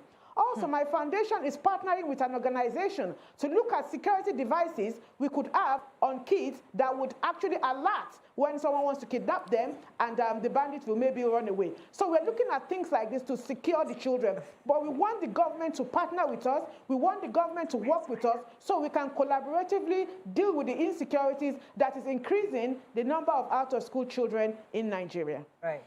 Hold on, Ma. Ma, what can you say about the Safe Schools initiative that was launched? And what is your assessment of the progress on Safe Schools initiative that was launched to protect schools, especially up north? Sorry, please, can you say that again? I didn't hear that. Safe School. What can you say? What is your personal assessment of the Safe Schools initiative? This was an initiative created to protect schools after schools were being targeted, after the Chibok girls were kidnapped and all of that. What can you say is your personal assessment of the Safe Schools initiative presently today? Yeah, it's a brilliant initiative without a doubt. And just last month, we had the Safe School Declaration conference in Abuja. But we must go beyond the rhetoric. We must go beyond the hot air. We say all these things, we provide the solutions, but when it comes to actual implementation, it's always a difficult one when it comes to implementation. So we want to see more action on the ground. We want to see all those suggestions being actually implemented to the letter. And also for the government to have a monitoring outfit within the Ministry of Education to actually go around to monitor, to make sure all these initiatives are being implemented in schools. Yeah. So it's about the political will and being intentional about securing schools. Right, so I get that a lot. And my issue is not so much of government policies, because we get all these policies all the time. It's the value proposition of education that is diminishing on the part of the parents. They don't want to send their kids out to school. I mean, I'd rather, with what is going on, I think there's more work to convince me to send my child to a public school, because I don't feel, aside from the safety issues, I don't feel the government has done enough. So what can you do to remind or to help to increase the value proposition of education of the Western education system to Nigerian parents? Now, it's all about education. And to be fair, I can understand why some parents hesitate to send their children to school. Because when they send their kids to school, their kids get kidnapped. And when their kids are kidnapped, the government is not really there to help them to rescue the kids. They have to sell their property to rescue their kids. Now, if you were in their shoes, you wouldn't want to send your kids to school. And thereby, the number of out-of-school children are increasing. The reason why we find ourselves in this situation is that so many years ago, we had lots of children on the streets. Nobody paid attention to them. Those kids have grown up now, and they are now the modern-day banditry. So what we are saying now is that we need to deal with this problem head-on to make sure we are not stirring up problems for ourselves in future. We need to make sure all these kids go to school so they are not the bandits in future. However, the point you made about parents, we need to work on parents. We need to be able to convince parents that it's in their interest to send their kids to school. Because when their kids go to school, whatever situation the family is now because of poverty and deprivation, that one child that goes to school can take the whole family out of poverty. I was at the ICANN conference yesterday, and Mr. Akinwumi Adeshino was the special guest of honor. And he did say he's from a very deprived background, but sure, because of the education he had, that's why he's where he is today. So that's what we are trying to say to parents. We've got Ngozi Okonjo-Iweala doing us proud on the international stage. These are children that got educated in Nigeria. So we need to use this as role models to tell parents that if you allow your kids to go to school, in future, they will be like Akinwumi Adeshino and Ngozi Okonjo-Iweala. So it's about educating the parents, raising the awareness of the importance of education. Thank you very much, madam. We appreciate your thoughts on this. This is really important for us to continue to drum the importance of education across Nigeria. That's all we can take on this segment. When we come back, move on to other segments. Stay with us. We'll be right back.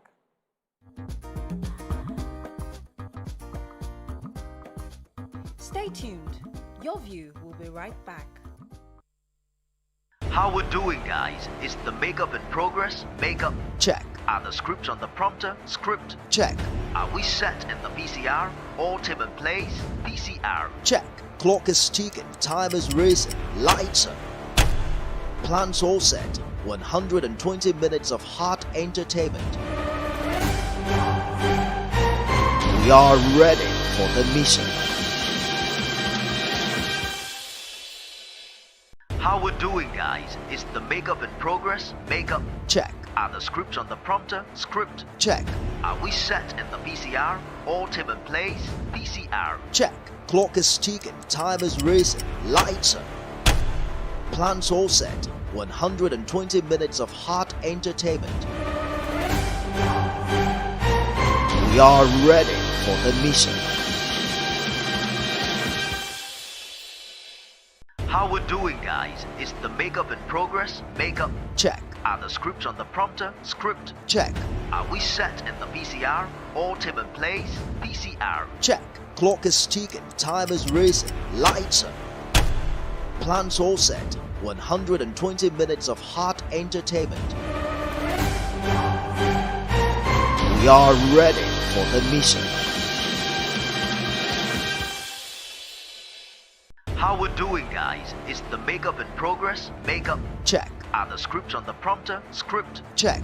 Are we set in the PCR? All team in place? PCR? Check. Clock is ticking, time is racing, lights are. Plans all set. 120 minutes of hot entertainment. We are ready for the mission.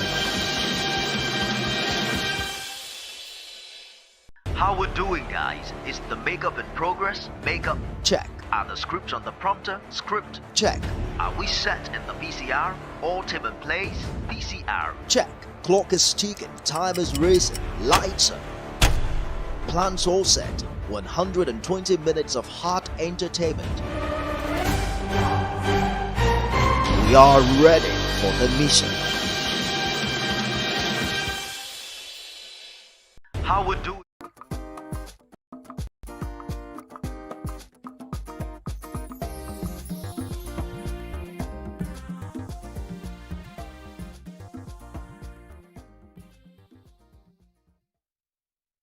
Thanks for staying with us. We have our business coach, Dr. Olumide Emmanuel. He'll be discussing the financial mistakes not to be made in this Yuletide season. Welcome to the show, sir. Thank you very much. Nice to be here again. Yeah.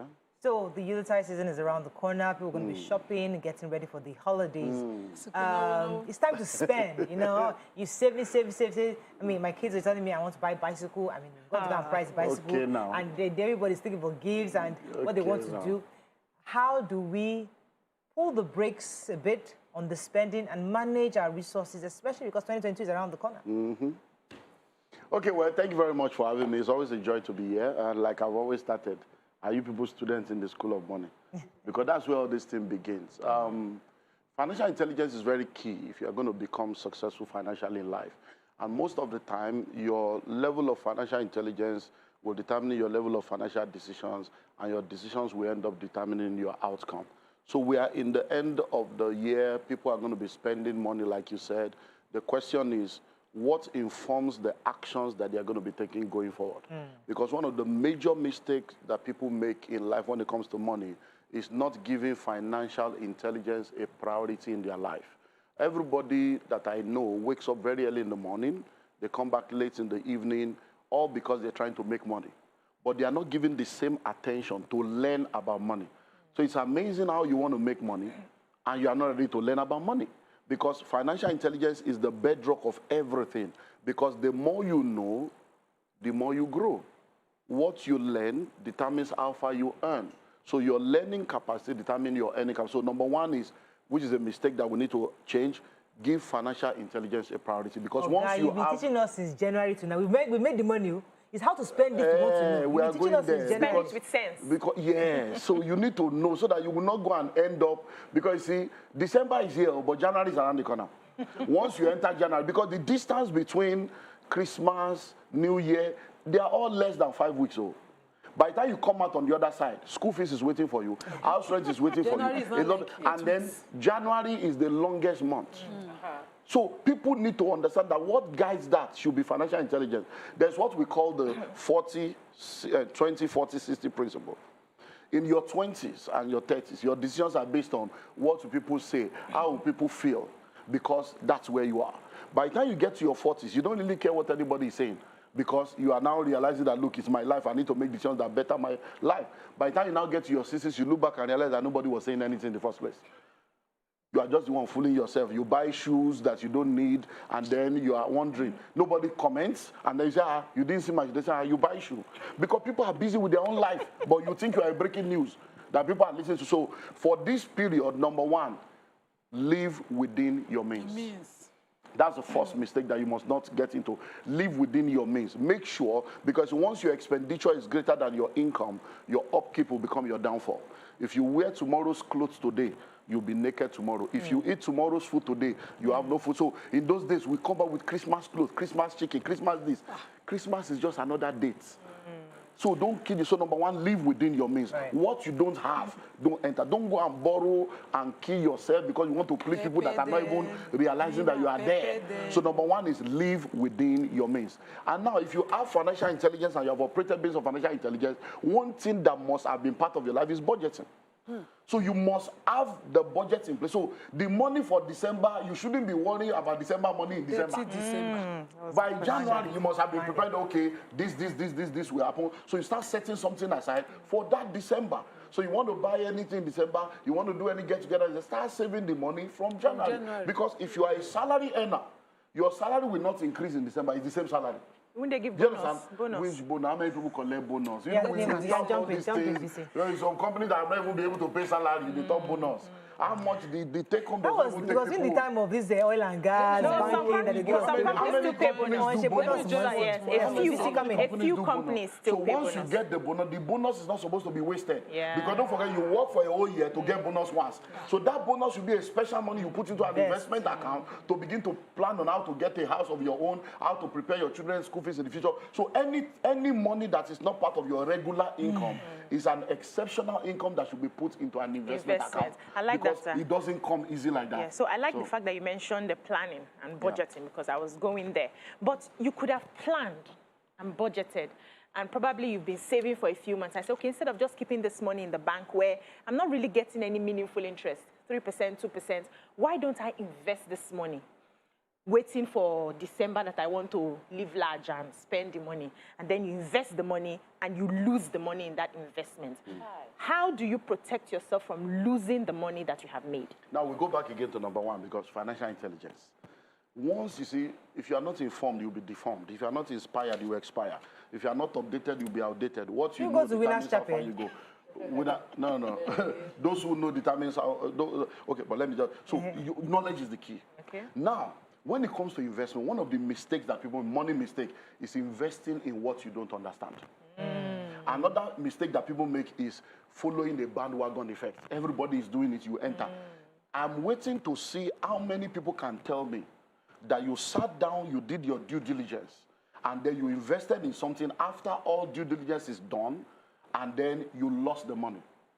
The percentage will be so low. You know why? Because the second name for investment is risk. On one part is income, on the other part is risk. The higher the risk, the higher the return. So once you have understanding, if you are going into an investment, you don't put money that you are not willing to lose. That's part of the understanding of, okay, this one, investment is a risk, because risk is a key. It's not real say something is risky. Risk is a key. No risk, no return. So when you have financial intelligence, you know that, okay, if I put this one there, well, if I lose the money, it won't destroy my destiny, it won't destroy my life. But if I make it fine, so you now minimize how much you put in there. But if you don't have that financial intelligence, greed and covetousness, you begin to spend the money you have not made. Okay, they say if I put this one, I will get ×3. Then you start planning what. So that is one. Invest in what you understand. Many people that lost money in stock market, I've never read one book on stock market. I've never gone to any seminar on stock market. I've never done any research online on stock market. Many people in crypto today and in forex, they have never done any research. Somebody just told them, I'm making money. They join. So most of the time, we have what we call, greedy investors. Fraudulent investors that just want to make money. So once you put money in an investment, you will know before you go into it, okay, this one, no, these are the attendant risks, and I am ready to take. So it is called informed risk and calculated risk. That's how you go into investment, because you don't lose money, you pay school fees. Let me go back to what Mariah said earlier, because all the life not so serious like that. We can relax something. You know, we have saved money from January to December. What are the things that you indulge? I love to indulge in family. No matter what I save, so I would enjoy it with family. And I mean, plus extended, my sisters and my brothers. So is there a way you love what can you enjoy what you've saved or what you love? God bless you. That's why you are working now. But you are working so that you can be able to take care of yourself and take care of your responsibility and plan your future. So December doesn't change anything. Okay, you want to gather with your family. That's when we are gathered. You want to gather with your family to eat. Have you not been eating since January? No, but that's when we are gathered. Let me put it this way, Dr. Lumide. During Christmas, we entertain guests. So maybe on a normal day, my budget for feeding the house is 50K. But because during festive season, Christmas Eve, I would have guests come over. Christmas Day, Boxing Day, people will come to the house, which means that we're cooking more than probably would have been cooking before. So if you are spending 50, maybe you spend 150. Yes. Then you should have planned for it. Yes. So because when will you get the extra 100 in December? Do you understand? If you bonus. That's the so. Look, my family. I'm the firstborn of my family. For the past 17 years, every December they're in my house. Everybody, my father, mother, all my siblings, all the family, they spend 1 week in my house every December for the past 17 years. But I'm not going to wait till then to be able to. Right now, I've had a meeting. They know it will happen, but I've called my sister that has a catering company because loan budget so that I can start since August, so that I can, because the way everything is skyrocketing, I know that, so that she now told me that they are met, that they say let's not trouble and want too much, that this thing is too, so just bring whatever you can bring, which will pitch in. You already know. So it's not as if you just wake up, let me bring my family. Let me tell you something. So you plan for this thing. I see, we plan. You see, let me tell you. I will. You know how does that way in English? Plates. No. Okay, guinea fowl. Guinea fowl. Yeah. It's not cheap. People, guests, when they come, that grilled guinea fowl, usually bread, you freeze about 10. When the visitors come, you cut it. Snail, you put not stew? Everything. No, I mean for guests. December, those things are expensive. Yeah, I'm not doubting drinks, the fridge, you must have drinks constantly in the fridge. But the solution they don't, the mechanic and everything. Madam, rice on bag. You got bag of rice one there, ororo one there. They want it. You have been aware since January. That's the point. That's the point. I'm not against it. You have been aware since January. The budget is not enough to cover this cost. It's not enough. Do the one you can now. You see, when we talk about we want to make money, there are only two ways to make more money available to you. Number one, increase your income or reduce your expenditure. Bang. And these are time-tested universal law. It's not magic. If you don't practice it, it will never work. You will just be in the same cycle. The next thing you say is village people. If you know you need extra 200, from August, the way things are going, I did the same thing I'm telling you to do. In August, the way this one, more. There are things we can buy now that will not spoil. May I even Let me tell you something. that? As of September, we have bought all the vegetable oil. As of September, we have 3 gas now waiting since September because of this information. So may I even suggest the ones that we cannot buy, we have said, okay, we have discussed this meeting in August. Yes, may I even suggest you can't just be doing fire brigade thing. You don't even need to host all the time. You have been hosting for years now. Go and visit the people that have been visiting you this year. Lock your door. Carry your children and visit go and eat their make own. a list one day here. It's the opposite. So now they don't visit everybody. I never no, it's not that I want to start hosting people. Okay. Anyway, so but the children. So talking about children, because I have gotten to the point. I've ingested so much knowledge on financial planning. We don't do decoration. We don't do So my children now said that, how come we are the only ones that don't decorate our house for Christmas?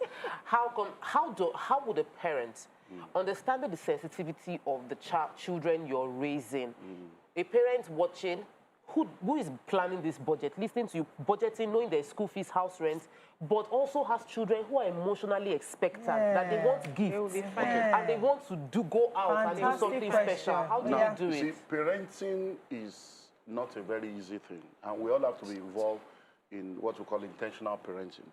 It is the father and the mother that makes those decisions when the children are young.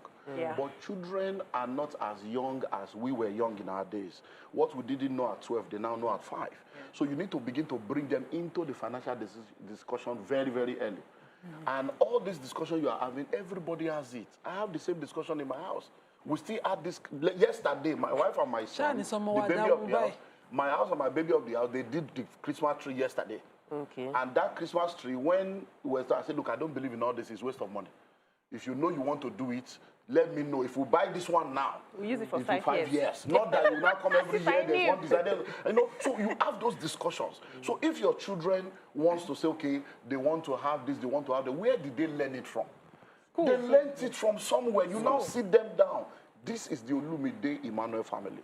In this family, this is the way we operate here. And the reason why we operate this way is this.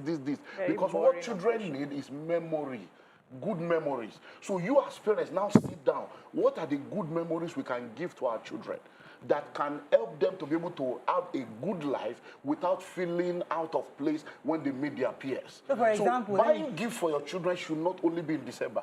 So make it a part. For instance, in our family, once every month, we eat out. I used to do it every Sunday. Sunday, no cooking, but because of the level that now, I cannot do that now. I don't eat anyway. So once every month, we eat out. So my son is the one that determines where we are going the next. Okay, this is Skinny month, this is that. Whatever he says, we go. You are already building a memory. Mr. Brown, I hope you're hearing that. December. It's not December, you now want to do something. So when you begin to train them, so let me understand what you just said now, Sam, because so you're saying that if a child is saying, all my friends they have Christmas trees in their house. Yeah. And it comes to you, and you as a planner, financial expert, knowledge, well, I can't afford tree. Yeah. Call a meeting and say, okay, every day we'll be singing Christmas songs in our house. We find a substitute in our own culture. This is what we're going to be doing for Christmas, but we cannot do tree. Create something that is memorable for that child. That's all. That's all. Because most of the time, let me ask you a question. When you were growing up, was it the Christmas tree you remembered, or the Christmas clothes that you remembered, or how you were treated when you were young? I remember everything. No, my father's birthday was December 5. My mother was... So if you... because you have Christmas tree, there's no gift on that. My mother was a Muslim. Yeah. It's not a Muslim, we always had a Christmas tree. My father's birthday was December 5. By December 1, that tree must go up because she's preparing for that daddy's 5th birthday. So we know that with the tree. Muslim woman know, but that tree was standard in our house. So I do tree. It only worries me because now my children, two of them, over the years, over the weeks now, this conversation is repeating itself. Okay. About tree? Buy from, no, we don't do trees. Okay. No, they see it in my neighbor's house and we explain it. So, why buy for me? Mommy buy that for me. You and daddy will buy this for me. I was like, where is this buy conversation coming from? I think the entitlement is starting that, you know, my parents will just buy it. Yeah. And I know my parents, when this conversation, I hated it, but I'm not a parent too. Yeah.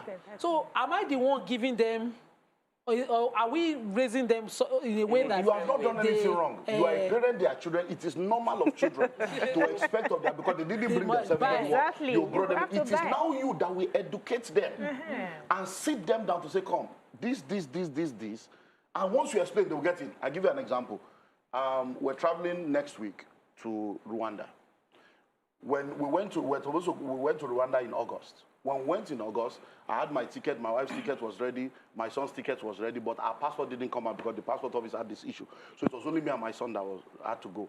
So I bought business class for myself and my wife, economy for him. This was an 8-year-old boy. He's flying economy for the first time in his life. So I had to take him through an education. I said, hey, so this airport we are going now, you know we always sit down together. This one, we are not sitting together again. You are now 8, so you understand this. So because, you see, the money we are using to buy this guy is my money, it's not your money. Do you understand now? It's my money, not your money. So from now, till you can afford business class by yourself, no more business class for you. Bam! Do you understand now? So we went on that journey, and I said, look, I'm going to be in front, you'll be at the back. You can still come and see me, I'll come and check on you. It was good. We went, we came back, it was okay. Now, we are going back again, and I'm doing business class, my wife is doing business class, he's doing economy. But because she's not going with us, she's not asking, so he will now sit at the back and we'll sit in front. I say, woman, whatever story you want to say, me and the boy, we have had a meeting. We are already if you don't like it, add the money and pay and upgrade your son. Now, two of us born now. Yes, we like that. So and the guy doesn't have any problem. Yes, of course. If you teach children, they will do it. My children, my firstborn is 23 now, and from young, she knew. When she comes to me, I told her, I said, look, money is not that we don't have the money. But there are so many things. You will still grow. You go to university. So when she's asking for me, say, Dad, is it in the budget? Because she has been schooled. Now, yes. Not that we don't have the money. Don't start lying. Yeah. And because that we have the money, but it is not to be spent like that. It's good. You have landed at my point. So I remember there was a Christmas in my home where we're drinking Gary and eating moi moi happily. And a friend visited. And she was shocked. You people are happily gisting with your daddy and eating moi moi and drinking Gary. Today is Christmas Day. I'm like, He says, so why are you people not getting upset with your father? I say, because I understand that he doesn't have money. When he has money, he spends. When he doesn't have money, we adjust. So it's normal. She was shocked for a very long time. But I want to ask you this question. In explaining to your children, do you explain the truth? Or do you tell them a lie? Because what I see some parents do is they hate the things they cannot afford. And they make these children hate it. We don't do it for bad people. We don't do this one, it's for bad people. We don't eat this type of chicken, it's for people that are stealing money from government. Because they don't have it. Then tomorrow when they have it, they have another explanation. Do you tell them that we are not doing this now, not because I don't like it, but because for now we can't afford it? Or do you just lie to them? You can't lie to your children. Whatever you say today will come back and haunt you tomorrow. Because they're not going to be children for the day. They're not going to Daddy, they lied that time. So you have to tell them the comedians do it now. You have to tell them the truth. All right, so we have to wrap up, but let me just let you final sentence, your message to parents this season. Well, my message to everyone is live within your means. That's all. Don't try to please everybody because you will fail. Simple. Have a great day. Thank you very much. See you. It's a pleasure always having you, sir. Thank you. See you tomorrow. Bye for now.